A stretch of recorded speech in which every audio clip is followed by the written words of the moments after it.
आज हमारे साथ हैं आरज़ू काज़मी जी। आपका बहुत-बहुत शुक्रिया मैम, आपका जो ये वक़्त मिला है हमारे लिए बहुत ज़्यादा कीमती है। Thank you so much Anchal कि आपने इनवाइट किया। It's an honour to be on your channel. जी, जी। Thank you so much ma'am. Ma'am, हर कोई हमारे चैनल पर जो है वो ये जानना चाहता है कि आप इतनी बेबाकी से जो पत्रकारिता करती हैं, क्या आपको पाकिस्तान में रहकर डर नहीं लगता? और सबसे पहले तो आपके बारे में लोग जानना चाहते हैं कि आपका भारत से क्या नाता रहा है और जिस प्रकार से आप पाकिस्तान में भी बैठकर और कहीं न कहीं हिंदुस्तान के लिए आपके दिल में प्यार है। Thank you so much Anchal कि आज आपने इनवाइट किया। और बिल्कुल जैसे आके आपने कहा कि थोड़ा सा मेरा बिहेवियर शायद डिफरेंट है बाकी पैनलिस्ट के मुकाबले में। उसकी एक मेन रीज़न ये है कि मुझे मेरे घर में या मेरे पेरेंट्स ने कभी भी ये नहीं सिखाया कि हिंदुस्तान हमारा दुश्मन है या हमें किसी भी रिलीजन से नफरत नहीं सिखाई गई। और फर्स्ट ऑफ ऑल मेरे फादर जो हैं उनका ताल्लुक बिल्कुल इलाहाबाद से था और वो इलाहाबाद में ही पैदा हुए। और ऑफकोर्स अब तो आप लोगों ने उसका नाम भी चेंज कर दिया है। चेंज क्या किया है, जो नाम पहले था वही दोबारा कर दिया बहुत से। जी बिल्कुल, प्रयागराज। और मदर मेरी जो है जो थी वो दिल्ली से थी। तो मेरे घर में लैंग्वेज भी जो है वो ऑलमोस्ट उसी तरह के वर्ड्स यूज होते हैं जैसे आपकी डिबेट्स में होते हैं। तो वो मैं जल्दी पिक भी शायद इसीलिए कर पाई क्योंकि बाकी पैनलिस्ट को मैं देखती हूँ समटाइम्स उनको नहीं समझ आती कि क्या पूछा गया है। तो यूपी वाली लैंग्वेज हमारी है और खाने भी उसी तरह के हैं जो दिल्ली में होते हैं ना, बहुत सारा तेल और बहुत सारा मसाला, बहुत सी स्पाइसी। तो एक रीजन ये भी हो सकती है जिसकी वजह से कभी ऐसा मुझे लगा नहीं। फिर जब से फेसबुक लॉन्च हुआ है, आई थिंक 10 इयर्स तो हो गए हैं मुझे फेसबुक पे, तो शुरू से ही मेरे इंडियन फ्रेंड्स रहे हैं फेसबुक के ऊपर। और बहुत से ऐसे हैं जो अब इंडियन मीडिया में हैं और हम साथ साथ ही समझे जैसे बड़े हुए, साथ साथ ही उस वक्त सब लोग पढ़ाई कर रहे थे और स्टडीज में थे और फिर मीडिया ज्वाइन किया। तो एक है, एक अटैचमेंट तो आप कह सकती हैं बिल्कुल है। जी, जी, जी। मैम, आपने बताया कि आपकी जो मम्मी थी वो दिल्ली से हैं, तो दिल्ली में कहाँ से है वो? दिल्ली का मुझे एग्जैक्टली नहीं पता कि कौन से एरिया, लेकिन दिल्ली से हैं। और फादर मेरे इलाहाबाद में कड़ा एक जगह है वहां से है। जी, जी, जी, जी। और बाकी दो बड़े भाई हैं मेरे और एक जो है वो यूरोप में होते हैं एंड और एक यहाँ इस्लामाबाद में होते हैं, इज अ बैंकर। और सबसे छोटी मैं हूँ और बस सिस्टर मेरी कोई नहीं है। And I am a very spoiled child. Outspoken हमेशा से रही हूँ, जब जर्नलिस्ट नहीं थी तब भी आउटस्पोकन थी और हर चीज में बढ़ बढ़ के बोलना। तो मे बी शायद इसीलिए अब मीडिया में भी वही स्टाइल है और वही बात है। लेकिन एक चीज जरूर है कि मेरे फादर जो थे वो भी जर्नलिस्ट थे and he gave me lots of confidence कि आप अपनी बात किसी के भी सामने रख सकें और कहीं पे कुछ भी बात कर सकें। तो वो कॉन्फिडेंस होना चाहिए आई फील के फीमेल जर्नलिस्ट में, वो I got from my father. जी। मैम, आप पाकिस्तान में रहकर भी और इस प्रकार से अगर आप डिबेट करती हो और हमने आपकी देखे हैं बहुत सारी डिबेट्स, आप भारत का भी पक्ष वो रखते हैं कि सच्चाई क्या है वो लोगों तक आप लोगों को बताती हैं। तो क्या आपको कभी पाकिस्तान में डर नहीं लगा इस बात का? नहीं, मुझे जो है वो कभी भी डर नहीं लगा और या आप कह सकती मेरी नेचर में नहीं है। लेकिन हाँ, जब मैंने शुरू किया था इंडियन मीडिया फर्स्ट टाइम, मुझे 1 साल पहले की बात है, ज़्यादा टाइम नहीं हुआ है। जब मुझे इनविटेशन आया था तो वो अर्नब गोस्वामी जी का शो था और बहुत उनका नाम सुना था। तो लेकिन ये है कि जो बाकी पैनलिस्ट जो दोस्त थे जो जिन्हें मैं जानती थी, उन्होंने यही कहा था कि बस लड़ते रहना है और बस कुछ भी कहना है और इनकी किसी बात को नहीं सुना। तो शुरू में तो मैंने भी वही तरीका रखा था, लेकिन फिर आहिस्ता आहिस्ता मैंने सुनना शुरू किया कि दूसरी तरफ के लोग क्या कह रहे हैं। और जब उनकी बात सुनी तो बहुत सी बातें ऐसी थी जो मैंने अपने घर में भी सुनी थी। तो ऑब्वियसली फिर कहीं ना कहीं आप जाके रियलाइज करते हैं कि चाहे दूसरी तरफ के ही लोग, लेकिन कुछ ना कुछ बात वो ठीक बता रहे होते हैं। और कुछ ना कुछ लोग आंचल ऐसे जरूर होते हैं मेरे जैसे जो थोड़े से सर फिरे होते हैं और उनको इतना ज्यादा परवाह नहीं होती कि कौन क्या कहेगा और क्या करेगा, बिल्कुल लोगों ने बहुत टारगेट किया और जी। बहुत ज़्यादा सोशल मीडिया पे भी हुआ और फ़ोन कॉल्स, मैसेजेस और सोशल मीडिया, ट्विटर पे तो बहुत ज़्यादा हर तरह के एलिगेशंस लगाए लोगों ने, कहा आईएसआई की एजेंट है वरना जी, कैसे जी, बात कर बिल्कुल, लेती है। बिल्कुल। तो वो सब कुछ हुआ, लेकिन ये कि कहना चाहिए कि मैं ज़रा भी नहीं हिली और उसी तरीके से बात करती रही, काम करती रही। तो बाकी तो जब तक चल सकता है चलेगा। और आपको पता है यहाँ पे वैसे फिर भी मैं साफ कहूँगी इतनी ज़्यादा सेफ्टी नहीं है। जर्नलिस्ट हमारे यहाँ बहुत ज़्यादा होता है कि डिसअपियर होते हैं और मार भी दिए जाते हैं, लेकिन फिर भी हमारे जैसे लोग हैं जो काम कर रहे हैं। जी, बिल्कुल, भगवान के जो आशीर्वाद हैं वो आपके साथ हैं। Ma'am thank you. आपने जैसे कि बोला कि आपके बारे में ये सारी चीज़ें बताई गई कि आप आईएसआई की एजेंट हैं, तो उस वक़्त आपको क्या लगा? क्योंकि आप जो हैं बेबाकी से आप पत्रकारिता कर रहे हैं, चीज़ों को रख रही हैं, उसके बाद भी अगर आप पे इतने बड़ा आरोप लगता है, तो आपको लगता है वैसे हमने देखा है कि आपके सपोर्ट में बहुत सारे लोग हैं, हमारे चैनल पर भी हुँ, जब हमने ये बातें उठाई, तो लोग हुँ। आपके सपोर्ट में आए, लेकिन उस वक़्त आपको क्या फ़ील हुआ? शुरू में तो बहुत अजीब लगा क्योंकि इस तरह की चीज़ तो मैंने सोची ही नहीं थी कि ऐसा भी कुछ हो सकता है। हुँ, लेकिन फिर आहिस्ता-आहिस्ता रियलाइज़ किया कि जी, जैसे आजकल आप खुद भी फीमेल है और हमारी जैसी जी, बिल्कुल। सोसाइटीज़ में ये बड़ा लोगों के लिए डाइजेस्ट करना मुश्किल हो जाता है कि कोई फीमेल आगे बढ़ के काम कर रही है या बात कर रही है या किसी को सुना जा रहा है। तो ऑफ कोर्स बहुत सी ऐसी मैन डोमिनेटेड सोसाइटीज़ में होता है। और बहुत बार मुझे ऐसा भी लगा कि कुछ आईडीज़ ऐसी थी जो इंडियन आईडीज़ थी, लेकिन बात करने का स्टाइल पाकिस्तानी था।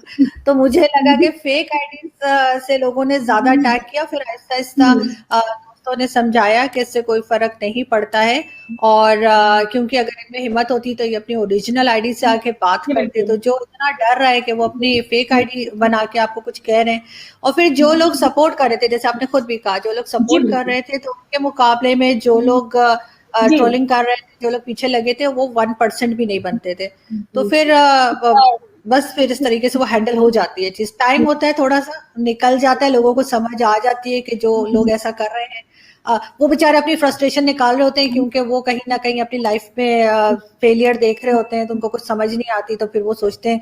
मैं तो उनको कहती हूँ कि आप बजाय किसी को परेशान करने के या ट्रोलिंग करने के, झूठ बोलने के, अपने काम के ऊपर ध्यान दें और अपने काम से किसी को हराएँ, बजाय आप झूठ बोल के और इस तरह की बातें करके करें।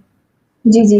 जी, मैम आपने बताया कि आपका जो आपको निमंत्रण आया था, वो आया था रिपब्लिक से और हुँ, शायद ये बात 2019 की है, शायद।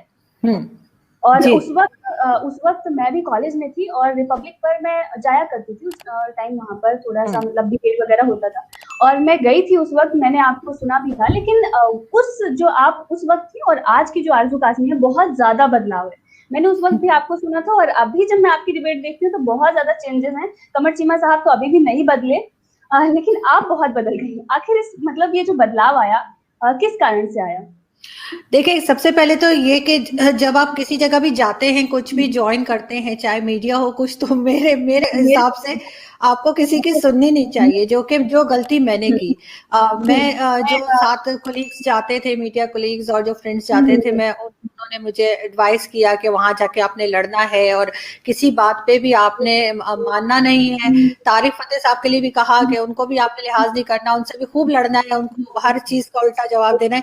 And I did all that. आहिस्ता-आहिस्ता मैंने जब सुनना शुरू किया, कुछ ही शोज़ के बाद मेरे ख़्याल है 5-6 शोज़ हो गए थे और फिर मैंने जी, लोगों जी। को जब जिस शो में मैं खुद नहीं होती थी, मैं टीवी पे देखा करती थी।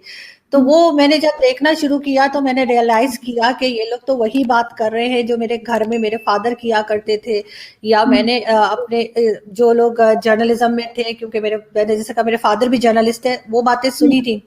फिर मेरा क्योंकि इंटरेस्ट था तो मैंने फिर उन लोगों को सुनना शुरू किया, चाहे वो आरएसएन सिंह साहब हों, तारिक फ़तेह साहब हों या कोई भी, मैंने उन सबको सुनना शुरू किया और मुझे रियलाइज़ हुआ कि नहीं इस तरीके से बात नहीं होती। दूसरा, आपको शोर मचाने की भी ज़रूरत नहीं है, अगर आपके पॉइंट्स सॉलिड हैं तो आप आराम से भी बात कर सकते हैं, उसमें ना ही कोई पर्सनल होने की कोई बात है।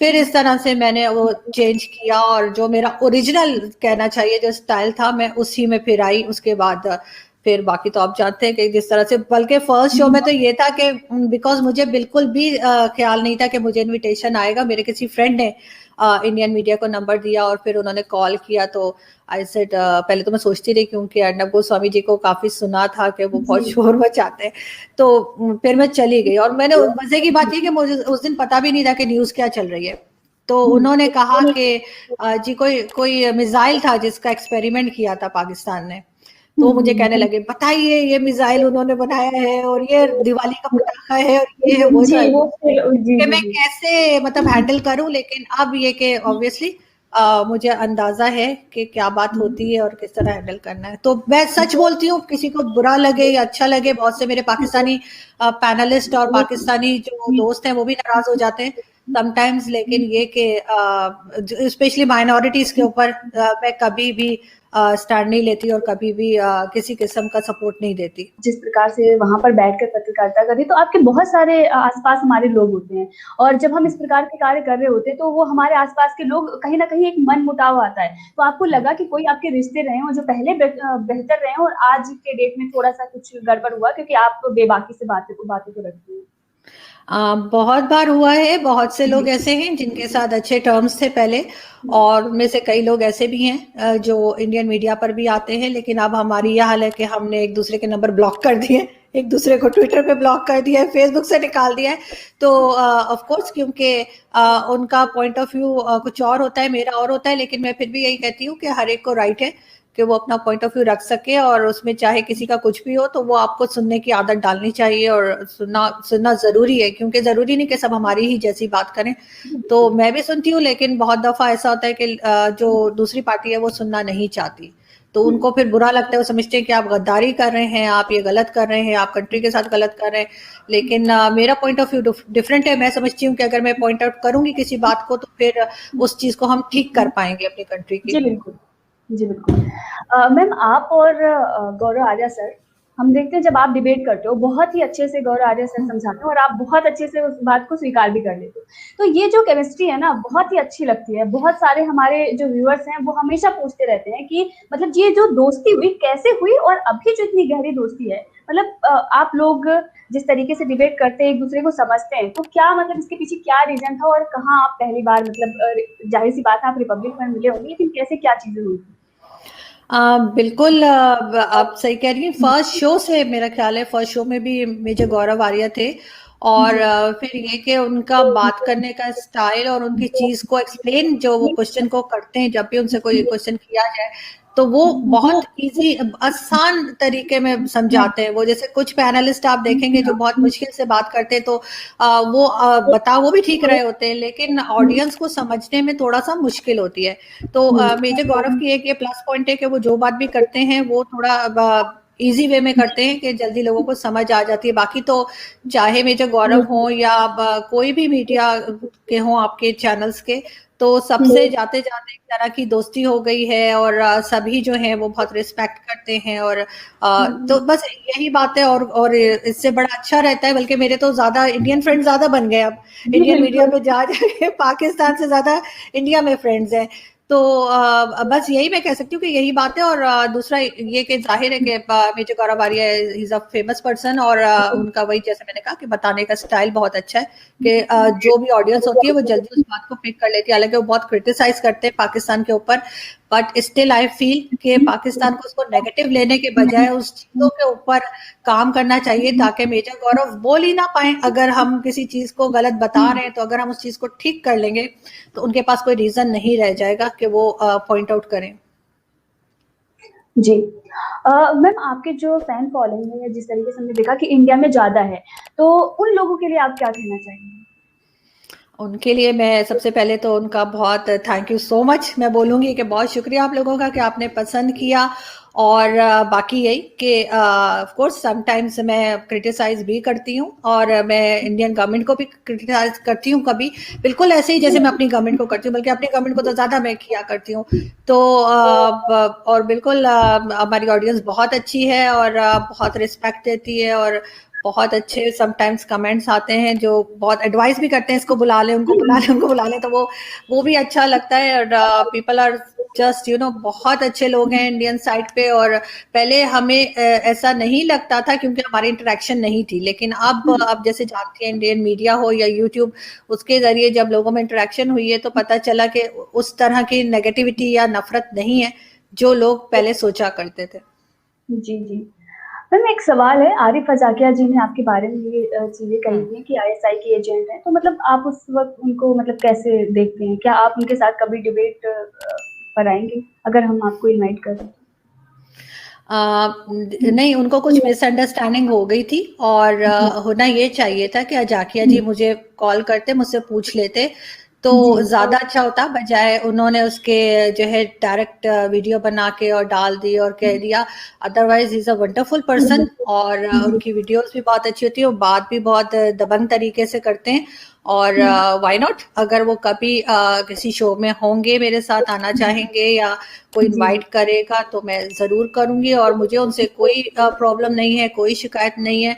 और इस तरह की मिसअंडरस्टैंडिंग्स हो जाती हैं, घर में भी हो जाती हैं, बाहर फ्रेंड्स में भी हो जाती हैं, जान पहचान में भी हो जाती हैं। वही मिसअंडरस्टैंडिंग हो गई थी उनको। सिर्फ उनको थोड़ा सा ये करना चाहिए था कि वो एक दफा मुझसे पूछ तो लेते कि मैंने कुछ कहा भी है या नहीं कहा है।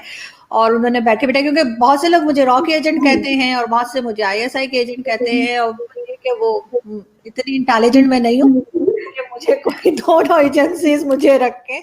I am a very simple person, तो मेरा नहीं ख्याल कि मेरे जैसा कोई जो है वो इतना फिट होगा किसी एजेंसी के लिए। मैम एक सवाल है कि मतलब बहुत सारे लोगों ने ये कहा था कि आप ज़रूर पूछिएगा, आप इतने अच्छे से चीज़ों को रखती हैं पाकिस्तान में, तो क्या कभी आप पॉलिटिक्स में आकर उन चीज़ों को सुधार करना चाहेंगे? नहीं, कभी भी नहीं, क्योंकि पॉलिटिक्स में मैं कभी भी नहीं आना चाहूंगी। मेरी फील्ड जर्नलिज्म है, मैंने जर्नलिज्म में ही ग्रेजुएशन किया है, जर्नलिज्म में ही मास्टर्स किया है। और मेरा ख्याल है कि जो जिस फील्ड में कंफर्टेबल हो उधर ही रहना चाहिए।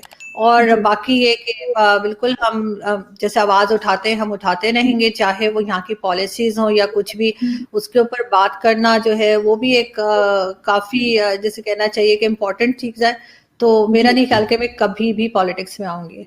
लेकिन अगर उन चीज़ों को सही करने का अगर मौका मिलता है, तो क्या आप जॉइन करेंगी? मुझे नहीं लगता कि उनको मैं सही कर पाऊंगी, क्योंकि अगर जिस तरह की ट्रेंड हमारे यहाँ पॉलिटिक्स में है, उसमें अगर किसी को काम करना आता है या अगर कोई काम करना चाहता है तो अव्वल तो उसको आने ही नहीं दिया जाता। अभी जो हमारी गवर्नमेंट है, इमरान खान साहब की पीटीआई की, उसमें भी उनके बहुत से ऐसे मेंबर्स थे उनके पास जब वो गवर्नमेंट नहीं बनी थी इलेक्शन से पहले, जो अच्छा काम कर सकते थे, जिनको मैं पर्सनली जानती हूँ बहुत से लोगों को। लेकिन उन्होंने उनको ना तो टिकट दिया, ना आगे आने दिया और ना ही काम करने दिया। हमारे यहाँ प्रॉब्लम ये है कि जो भी लीडर आता है ना, उसको थोड़े दिनों के बाद बस उनको बटरिंग चाहिए होती है, बस उनकी तारीफ करते रहें और उन्हें कहे सर आपकी तो क्या बात है, आपने तो पाकिस्तान को कहाँ पहुंचा दिया।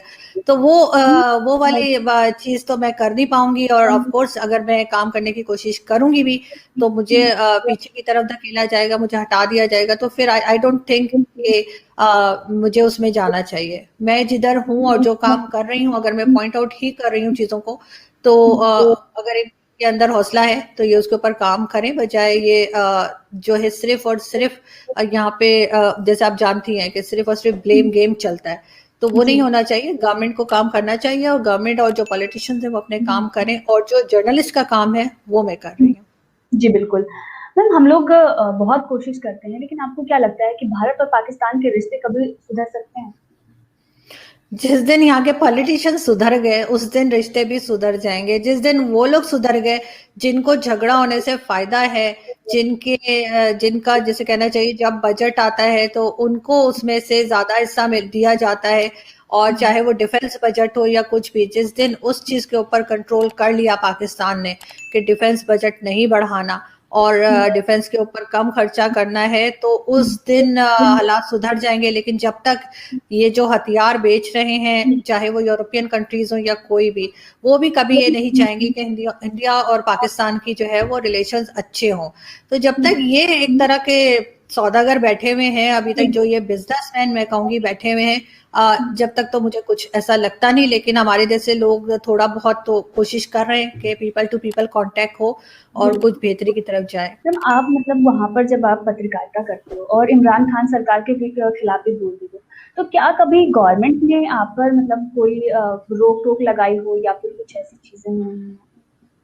नहीं, गवर्नमेंट कभी भी डायरेक्ट रोक-टोक नहीं लगाती है। वो आपके लिए ऐसा माहौल क्रिएट कर देते हैं, आपकी एटमॉस्फेयर ऐसी कर देते हैं कि आपको पता लग जाता है कि ये मुझे काम नहीं करने दे रहे। जैसे मैं पहले टीवी चैनल के साथ शो कर रही थी, पॉलिटिकल शो कर रही थी मैं 2018 से, और उससे पहले मैं इंफोटेनमेंट कर रही थी, लेकिन बाद में मैंने पॉलिटिकल शोज स्टार्ट किए थे 2018 से। तो मुझे जगह जगह पे इंस्ट्रक्शंस आती थी कि आपने ये नहीं बोलना, ये नहीं कहना। कभी हेडर हटवा दिए, कभी बीच में शो रुकवा दिया, कभी 2 हफ्ते के लिए एक बार मैंने कोई बात की थी ब्लास्फेमी लॉ पे, उसके ऊपर 2 वीक्स के लिए शो बंद हुआ था। फिर एक मिनिस्टर के ऊपर शो किया था तब। तो वो आपको, फिर आप खुद अंडरस्टैंड कर लेते हो कि आपको ये काम नहीं करने दे रहे। फिर मैंने जब ये कोविड-19 वगैरह का हुआ था सिस्टम, तो मैंने फिर वो छोड़ दिया, और फिर मैं उसके बाद से यूट्यूब पर आ गई, क्योंकि मुझे पता है कि जब काम ही नहीं करने देंगे, बात ही नहीं करने देंगे, तो फिर क्या फायदा। पहले हमें लगता था कि मतलब कोई अगर पाकिस्तान में इस तरीके से बातें करता है तो उसको तो बहुत ज़्यादा दिक्कतों का सामना करना पड़ता होगा, क्योंकि बहुत सारी हमने खबरें देखी हैं कि वहाँ पर पत्रकारों के साथ में बहुत बदसलूकी की जाती है। और आप इमरान खान सरकार के खिलाफ, बाकी और भी हैं, मैं देखती हूँ कि मतलब वो चीज़ों को बताते हैं, लेकिन इमरान खान सरकार के खिलाफ नहीं बोलते। अभी आपके ही कोई पत्रकार हैं, वो भी सरकार की जो चीज़ें हैं वो रखते हैं। तो मतलब आप जो चीज़ें रखती है ना, मतलब वो कोई नहीं करता। मेरा बस समझे नंबर नहीं आया है। जिस दिन मेरा नंबर आ जाएगा उस दिन मैं भी नजर नहीं आऊंगी आपको, लेकिन अभी तक नंबर नहीं आया। कभी ना हो। मैम एक सवाल है मेरा, अगर आपको भारत में रहने का मौका मिलता है, तो अगर 3 शहर हैं, एक अयोध्या, दिल्ली और मुंबई, आप कहाँ रहना पसंद करेंगे? इलाहाबाद। वो समय में ऑप्शन में नहीं था। लेकिन मैं इलाहाबाद में रहना पसंद करूंगी अगर मैं कभी, वैसे तो मैं पाकिस्तान में बहुत खुश हुआ, and I want to stay here in Islamabad, लेकिन जैसे आपने कहा कि अगर वाली बात, तो फिर मुझे Allahabad. Thank you so much ma'am. Thank you बहुत सो अच्छा मच। लगा आपसे बात करके। मुझे भी बहुत अच्छा लगा, and stay connected. Thank you so much जी, आंचल। Thank you. नमस्कार, थैंक यू। खुदा हाफिज। जी। हाफिज। Thank you.